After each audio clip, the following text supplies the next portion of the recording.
Just got a 345 Montana bunkhouse, just a titch over 11,000 pounds here at Haylett RV of Coldwater, Michigan on trade. This is a big quad slide bunkhouse, and the folks enjoyed it so much, the only place for them to go was to a big 5 slide bunkhouse. They picked out a beautiful Jayco North Point 375 here at Haylett's, and they are still bunkhouse family camping today. Actually, they're getting ready to swap out right now. I caught this thing right as they dropped it off. So we've got nice pass-through storage here. All in all, it's in, I mean, pretty well kept condition. A lot of times when I see a little bit older bunkhouses, the kids may have had their way with them a little bit, but these folks obviously had their kids mind their manners and you know, understand that you don't just destroy things. The only thing I can say to take away from these, if you've seen any of my tours, you know that I'm very fair. I share the good, the bad, the ugly, and everything in between. The exterior decals are pretty faded. There's some pretty significant peeling on some of them, especially the ones that were the darker decals. But that is purely cosmetic, and it was perfectly common on all Keystone products made during this time period. Keystone made a decision to use some cheaper decals, and they look fine brand new, and it saved you some money brand new. But over time, they just cracked and peeled. So there's a couple things you can do. You can take a power washer, you can blow them off, you can scrub them off, whatever you want to do. It's not pretty, but it's not hurting the trailer. It's purely cosmetic. However, we understand there's definitely value to a little bit of eye appeal.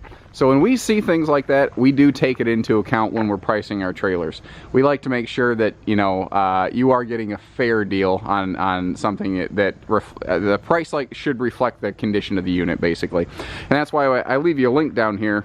Click for price and availability. It'll take you to our used fifth wheel list, show you what we have in stock and what we're asking for it. Any extra information I can scramble up, I like to put in there. I do like the awning toppers, the slide awning toppers on this thing. There's probably $3,200 in those wrapped up right there. This does also have an enclosed, insulated, forced air heated underbelly. The Montana Mountaineer edition was, for lack of better phrasing, the starter point Montana, even though Montana is anything but a starter point unit. I think these guys went on something like, in their class, they're working on their 12th year in a row of the very best sales record. This is the #1 fifth wheel on the market, essentially. There were a couple years that Cougar did outproduce them in terms of sales records a little bit, but this year Montana's back on top. So, you know, it's a very, very well-respected product, and when you're done with it, name recognition has value. You know, there's something to be said for people purchasing name brands and it being worth more when you're done. If it's something you decide not to trade in, you can say, I've got to use Montana for sale, and the phone's going to ring, period. It's just people are going to go, oh, really? How much? You know? Now, this has 2 rear bunkhouse slides, and what's cool is both bunkhouse slides have storage under it, like this, under the bottom bunk. So you've actually got really good outside storage in addition to the pass-through I showed you over there. Larger water heater. Big wheels. I like that. They're not on these little I just noticed trailer equal flex suspension. That's got a rubber shock dampening suspension. So this thing's going to ride really good down the road. And if you like the modern outside kitchen, you have Keystone to thank for it with these little mini kitchens. I think you first saw them on the Outback series from Keystone years and years ago, over a decade ago now, and they've become more and more popular, and they've grown and evolved in their own right since then. Let's hop inside for you. I do like the wider 30-inch entry door, just as nicer, bigger, easier come and go. So this is a full-on hide-bed. That'll fold out into a big sleeper.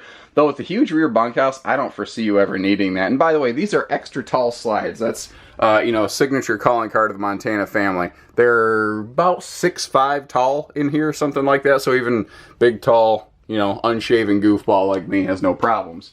Instead of a booth, I do see a nice freestanding table and chairs here. That's a cool thing. It's just a little more seating friendly. You don't have to have people scoot in and out. You can kind of work around one another. It's also more comfortable. It's just a couple of you sitting there.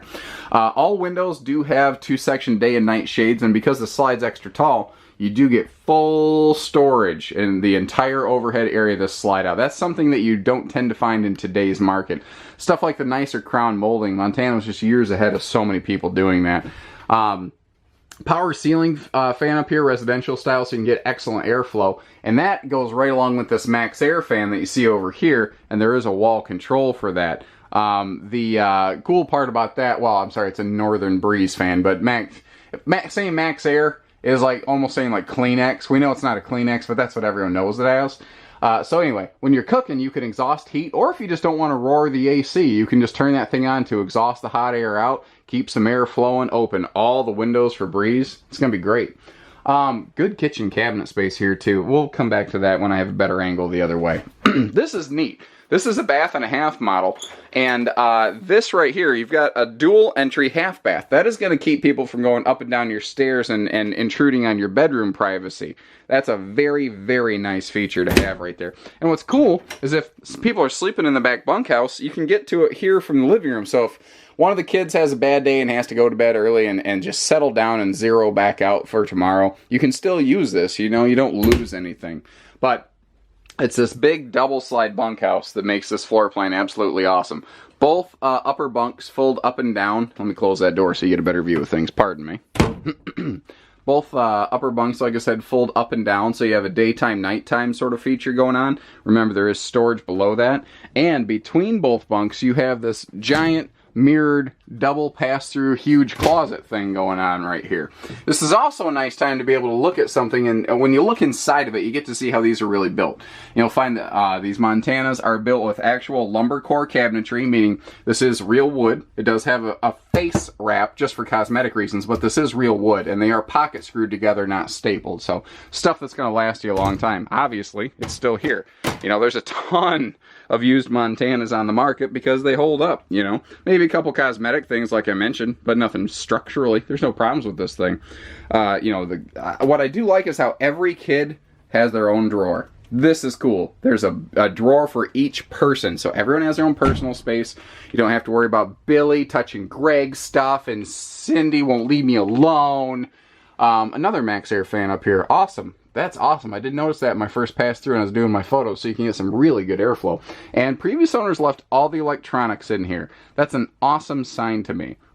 One, they did it because their new fifth wheel came with like 4 televisions, but 2, they did it because they're decent people. You know, this belongs here. When I see people leave electronics behind, or I find owner's manuals, that's an indicator, not a rule, but an indicator that this is well kept, well maintained, and well managed. Just another view, a little better view of the half bath over here. Porcelain stool on that, by the way. Big medicine cabinet. Keep all the kids' toothbrushes and stuff back here. Pardon me, I've done a lot of videos, my throat's getting a little scratchy.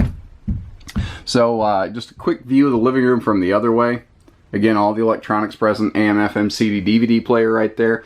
And, you know, good drawer space. You've got, what, 1, 2, 3, 4 drawers right there, and then the little sponge drawer. Extra tall overhead cabinets. And are they really tall? Are you going to need a 2-step stool to get to them? Absolutely. That's why you don't put your silverware on the top shelf. You just put your uncommonly used things like a iced tea pitcher or something up there. Also, cute little coat closet right when you walk in. And this is a sliding privacy door, so we can close this area off as well. This is a just classic Keystone split bath. And there's a lot of benefits to doing this. A lot of people will say, oh, well, you don't have the privacy of a private bathroom. Normally that would be a problem, but remember we got that half bath back there, so this one's really not costing you anything. What it gives you is a bigger, you know, space in here so you can actually get dressed. It also keeps the RV shorter, lighter, and less expensive. Remember, this is 11,000 pounds. In today's market, floor plans like this are like 12.5 to 12.8 because they have to extend the coach. Full storage over here. This is either pure storage or that is washer dryer prep down there if you want to throw one in there. It is only made for a stackable. I'm not a big fan of stackable washer dryer, or pardon me, that's not made for stackable. That's made for the combo-matic type thing. I'm not a big fan of those because 1, they're very expensive, 2, they're hard to install, and 3, they don't work that well, especially the dryer side. So, not only are they stupid, but they're also dumb. That's just the God's honest truth, guys. We've installed them for folks, and if you're going to full-time live in this thing and you don't want to use a public laundromat, it's the only game in town, so I get it. But if there's any other way you can get your laundry done, do it. Big sink bowl here, so up here, Mom and Dad can actually get their hands in this thing. Pretty common closet-style stool. Nothing, you know, fancy or flashy or anything over there, but it's a utilitarian space. You know, you're not going to sit there to watch TV. You know, if you can't get your iPad away from the kids, maybe you'll sit in there and hide and play with the iPad, but that's about it.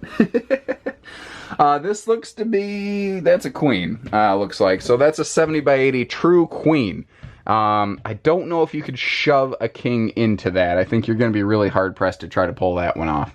But all in all, This thing's, I mean, it's in good shape. Like I said, other than some cosmetic decals, there's nothing to be worried about with this one. It's in good working order. Like I said, folks are active RVers. They were just ready to go. So give us a call, 800-256-5196, Haylett RV of Coldwater, Michigan. Take care, stay safe, have fun, and happy camping, everyone.